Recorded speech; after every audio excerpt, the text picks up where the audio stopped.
Hello students, now we will discuss the some program example of decision statement, which is we already study about decision statement. So now go through some small example. So first one is what?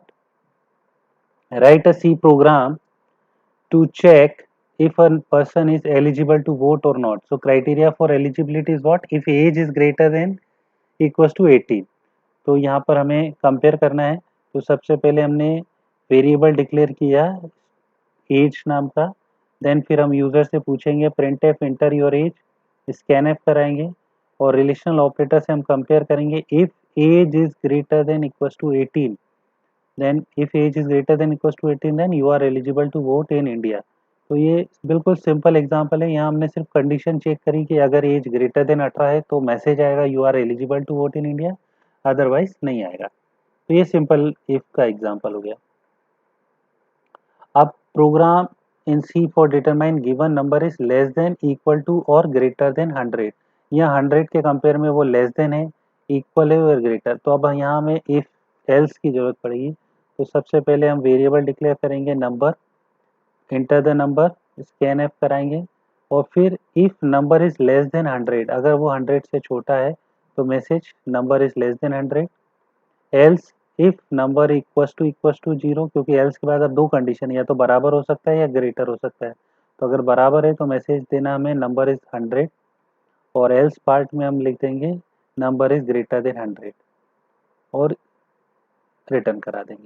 तो this is the program to compare the number with 100 which is less than और equal to और greater than. Next है write a program to determine whether given number is even और odd.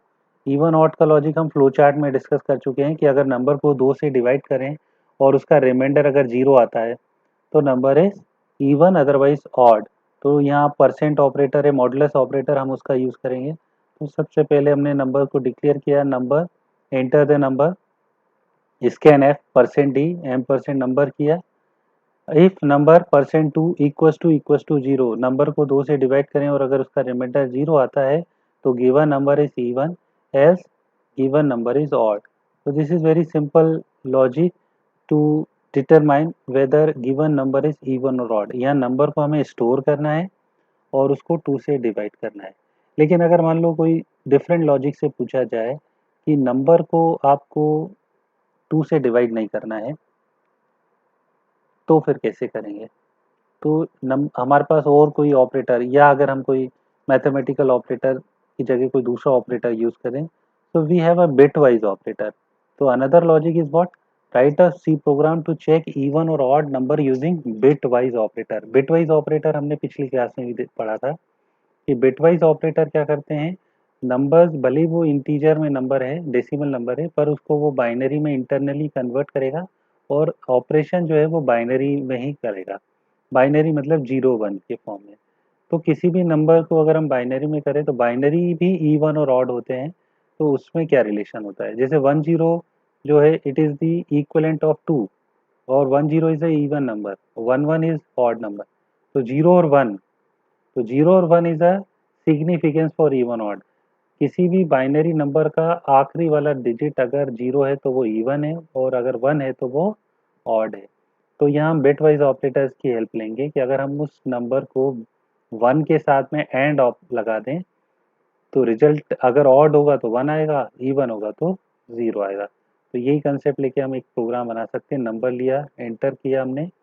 अब यहाँ हमने लिखा if number m%1, ये single m%, ध्यान रखिए m% अलग अलग, एक m% यहाँ लिखते हैं हम जो कि एड्रेस ऑफ का काम करता है, नंबर के एड्रेस में वैल्यू स्टोर करता है.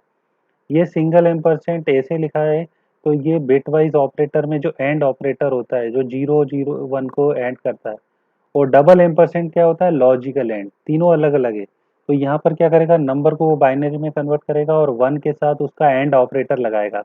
अगर नंबर ऑड होगा तो रिजल्ट 1 आएगा, दैट इज ट्रू, और इवन होगा तो फॉल्स. तो यहाँ हम चेक कर सकते हैं और रिटर्न करा देगा परसेंट डी इज ऑड. और अगर वो एल्स पार्ट में जाता है मतलब नंबर जो है वो इवन है. तो इस प्रोग्राम को आप ट्राई करके देखें. नेक्स्ट है write a program to determine whether given character entered is a capital letter, small letter और डिजिट. अब कैरेक्टर के लिए सी लैंग्वेज में जो वेरिएबल है वो CHAR। तो यहाँ हमने यूज़र से पूछा कोई भी आप कैरेक्टर एंटर करें और उसको स्कैन है %C।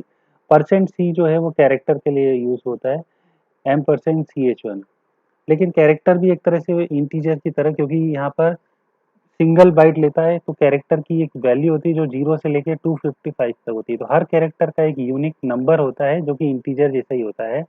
आप चाहें तो उसको प्रिंट भी करा सकते हैं। That code is called ASCII code. तो अगर हम सिंपल प्रिंट कराएं इसको और %C की जगह हम %D लिख दें, जबकि वैसे तो ये कैरेक्टर टाइप का है, लेकिन हम %D लिखेंगे तो वो कैरेक्टर ना प्रिंट करके उसका कोड को एंटर करेगा। तो आप हर कैरेक्टर का कोड चेक कर सकते हैं। तो यहाँ पर जो रिकॉग्नाइज करने का लॉजिक है कि हम उसी कोड से, तो आस्की कोड 0 से लेकर 255 में डिजिट का जो कोड है वो 48 से 57 होता है। तो अगर 57 और 48 के बीच में है तो आप लिख सकते हैं कि given character is digit. Else capital letter के लिए 65 से 90 होता है और स्मॉल लेटर के लिए 97 से 122। तो इस लॉजिक से हम रिकॉग्नाइज कर सकते हैं कि जो भी कैरेक्टर है वो डिजिट है, कैपिटल है या स्मॉल लेटर है। अब write a program to find given number is divisible by 3 और नॉट। तो ये बिल्कुल वैसे ही प्रोग्राम हो गया जो हमने 2 से डिविजिबल का बनाया था, जिसमें अब 3 से डिवाइड करना है हमें और चेक करना है। यही प्रोग्राम अगर 5 से आएगा तो हम 5 को भी स्टोर कर लेंगे और फिर 5 से डिवाइड करेंगे और रिकॉग्नाइज कर देंगे। लेकिन अगर हमें दूसरे लॉजिक से अब यहाँ पर 5 का प्रोग्राम हम एक डिफरेंट लॉजिक से बनाते हैं कि नंबर की 5 से डिविजिबिलिटी पूरे नंबर पर डिपेंड नहीं करती है, उसके आखिरी डिजिट 0 या 5 पर डिपेंड करती है। तो हम पूरे नंबर को इंटीजर ना करके कैरेक्टर बाय कैरेक्टर पढ़ें। तो यहाँ पर हमने क्या करा, एक कैरेक्टर नंबर ले लिया है, यहाँ पर हमने इंटर द नंबर और टर्मिनेटेड बाय सेमी कॉलन लिखा है। अब एक इनफाइनाइट लूप चला है हमने, अब पूछेंगे यूजर से एक एक कैरेक्टर, भले वो टाइप मल्टीपल करेगा, जैसे 45 लिखेगा तो एक साथ तो 45 नहीं लिख सकता, पहले वो 4 लिखेगा तो 4 यहाँ स्कैन हुआ, अगर वो सेमी कॉलन है तो ब्रेक, अगर 0 और 5 है तो हमने एक कोड ले लिया एस की वैल्यू 1 और अदर देन 0। तो ये हर बार हर कैरेक्टर को रीड करेगा। अगर मान लो जो भी डिजिट है, जैसे 4 है तो एस की वैल्यू 0 होगी, अगली बार 45 है तो 05, फिर 4 आ गया तो फिर 0। तो लास्ट डिजिट जो भी होगा, अगर 0 या 5 होगा तो लास्ट में एस की वैल्यू क्या होगी, 1, और यही डिसाइड करेगी कि नंबर डिविजिबल बाय 5। अब यहाँ देखिए हमने एक कैरेक्टर लिया, मतलब एक बाइट, तो इससे हमारा नंबर्स कितना भी बड़ा हो हम उसको डिविजिबिलिटी बाय 5 कैलकुलेट कर सकते हैं। तो इस प्रोग्राम को भी आप ट्राई करके देख सकते हैं। Write program in C language to determine given year is leap year और नॉट। लीप ईयर क्या होता है कि जब February 29 की होती है, हर 4 ईयर में लीप ईयर आता है और हर 400 सेंचुरी जो है वो लीप ईयर होती है। तो यहाँ पर ईयर को हमें रीड करना है और कंडीशन चेक करना है। तो सबसे पहले हम ईयर ले लेंगे, उसको स्टोर कर लेंगे। पहले ये चेक करेंगे कि वो सेंचुरी है कि नहीं। सेंचुरी मतलब कि जैसे 1600, 1700, 2000, तो दीज आर सेंचुरी। 2100, तो पहले उसको 100 से हम डिवाइड करेंगे, अगर वो 100 से पूरी तरह डिवाइड हो जाता है तो रिमाइंडर क्या आएगा, 0, तो वो लीप सेंचुरी है। तो अगर सेंचुरी है तो वो सिर्फ 4 से डिवाइड होने से काम नहीं चलेगा, उसको 400 से डिवाइड करना पड़ेगा। तो हम यहाँ 400 से डिवाइड करेंगे, अगर हो जाता है तो वो लीप है, अदरवाइज ऑर्डिनरी ईयर है। और अगर वो सेंचुरी नहीं है, नॉर्मल है, तो फिर हम 4 से डिवाइड करके चेक कर लेंगे कि अगर 4 से डिवाइड हो रहा है ईयर तो लीप ईयर है, अदरवाइज वो ऑर्डिनरी ईयर है। तो इस तरह हम लीप ईयर को प्रोग्राम बना सकते हैं, कैलकुलेट कर सकते हैं। अब एक थोड़ा बड़ा प्रोग्राम है। जैसे एटीएम में हम मनी विड्रॉल करते हैं, तो एटीएम में टोटल करेंसी रखी रहती है, कितने 2000 के नोट है, कितने 500, कितने 100, और वहाँ हम अपना अमाउंट इंटर करते हैं। तो वहाँ इंटरनली कैलकुलेट होता है कि जो अमाउंट हमने दिया है वो पहले चेक होगा टोटल अमाउंट से, और फिर अगर हमें दे सकते हैं तो हमें कितने 2000 के नोट, कितने 500, कितने 100 के नोट आएंगे। तो इसका प्रोग्राम अगर आपको बनाना है तो सबसे पहले आप एटीएम में टोटल 2000 के नोट कितने रखें, मान लो 10 हमने रखे, टोटल 500 के नोट हमने 10 रखे, टोटल 100 के नोट हमारे 10 रखे हुए हैं। अब हम यूज़र से विड्रॉल अमाउंट पूछेंगे और टोटल मनी हमारी एक कैलकुलेट होगी। तो सब इनिशियली जो टोटल करेंसीज हमें देना है वो 0 है, मान लो हमें पता नहीं अभी, तो सबसे पहले इंटर अमाउंट, और यहाँ ध्यान रखें यहाँ पर हमारे पास 2500 और 100 की करेंसी है, तो हमें यूज़र से पूछना है कि आपको अमाउंट जो है वो 100 के मल्टीपल में इंटर करना है। तो जैसे ही वो अमाउंट इंटर होगा, यहाँ पर हमने लॉन्ग वेरिएबल लिया है क्योंकि अमाउंट तो बड़ा भी हो सकता है, तो इसलिए हमने एल लॉन्ग लिया। लॉन्ग के लिए हम एल यू यूज़ करते, और अनसाइंड अगर है तो अनसाइंड मतलब पॉजिटिव, ऐसा नहीं कि यूजर माइनस में वैल्यू इंटर कर दे। अब यहाँ पर हमने चेक करा, सबसे पहले विड्रॉल अमाउंट को हमने 100 से डिवाइड करके चेक कर लिया, तो 100 के मल्टीपल में अगर नहीं होगा तो क्या लिखेंगे हम, इक्वल टू नहीं करना है, अब हमें नॉट इक्वल टू, मतलब 100 का डिवाइड नहीं जाए, तो वो 100 के मल्टीपल में नहीं होगा, तो फिर हम मैसेज दे देंगे कि इनवैलिड अमाउंट और रिटर्न करा देंगे। अब हम टोटल मनी हमारे पास में एटीएम में कितने मनी है कि 2000 के अगर 10 नोट है तो 2000 इंटू 10, 500 के कितने नोट है 10, 500 इंटू 10, और 100 के कितने नोट है 10। तो ये टोटल हमारे पास में कितने अमाउंट है वो टोटल मनी में आ गया। और ये टोटल मनी अगर विड्रॉल अमाउंट से ज़्यादा है, मान लो यूज़र ने ज़्यादा अमाउंट लिखा है, तो फिर हम बोल देंगे इनसफिशिएंट मेमोरी। क्लियर है? अब ये तो सिर्फ कंडीशन हो गई। अब सबसे पहले हम विड्रॉल अमाउंट को 2000 से डिवाइड करेंगे, मतलब हम 2000 के कितने नोट दे सकते हैं। मान लो अगर 10,000 है तो 2000 से डिवाइड करने पर 5 नोट दे सकते हैं, और अगर 20,000 है तो हम 10 नोट दे सकते हैं, अगर 40,000 है तो हम 20 नोट दे सकते हैं। लेकिन हमारे पास वहाँ पर तो टोटल 10 ही नोट है, तो भले ही यहाँ पर आंसर 40 आएगा, तो हम यहाँ चेक करेंगे कि ये वाला अमाउंट जो टोटल 2000 की करेंसी हमारे पास रखी है, अगर उससे ज़्यादा है तो हम 40 नोट नहीं दे सकते, उतने ही दे सकते हैं जितने रखे हुए हैं। कितने रखे हुए हैं? 10 रखे हुए। तो हमारे जो 2000 की करेंसी है वो टोटल 2000 पूरे के पूरे आ जाएंगे उसमें 10। और ये अमाउंट जो आया है 10 अमाउंट 2000 के हमने 10 नोट दे दिए, मतलब 20,000, तो ये 20,000 हमारा यहाँ पर माइनस हो जाना चाहिए। मतलब हम कितने नोट दे रहे हैं? 10 नोट दे रहे हैं और 2000 के, तो विड्रॉल अमाउंट हमारा जितना था उसमें से इतने हमारे माइनस हो जाएंगे। अब हम चेक करेंगे कि अभी भी विड्रॉल अमाउंट कुछ बचा हुआ है, मतलब 2000 के नोट तो 10 देना ही है, फिर भी कुछ अमाउंट है जिसमें हमें देना है। तो अब हम 500 की बात करेंगे, 500 से डिवाइड करेंगे, तो 500 के नोट कितने देने। 500 के नोट भी अगर मान लो 10 से ज़्यादा है तो हम 10 ही नोट दे सकते हैं, तो यहाँ हम कंडीशन लगा देंगे और फिर उतना अमाउंट हम माइनस कर लेंगे।